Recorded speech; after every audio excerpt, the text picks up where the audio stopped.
Hello, get ready with me day 15. Tuesday అంటే office వెళ్ళాలి, so దానికి అవుట్ఫిట్ ఈ షర్ట్తో వెళ్ళాం ఇవాళ. మంచి అవుట్ఫిట్ కోసమే ట్రై చేస్తాను. ఒకవేళ మీకు నచ్చితే ఫిట్ అని కమెంట్ చేయండి, లేకపోతే అన్ఫిట్ అని కమెంట్ చేయండి. Okay, next bottom wear set అవుతుంది అంటారా? సరే, ఒకసారి ట్రై చేస్తే పోలా, ఏమంటారు? మరీ ఫార్మల్గా ఉంది కదా, సో మార్చేద్దాం. కొంచెం బాగుంది. సో నెక్స్ట్ ఫుడ్ వేర్, ఇవి ట్రై చేద్దామా? Okay, good.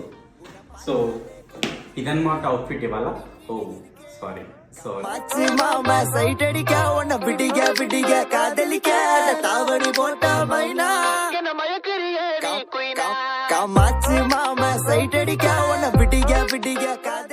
ఓకే, ఇదన్నమాట అవుట్ఫిట్ ఇవాళ. బాయ్.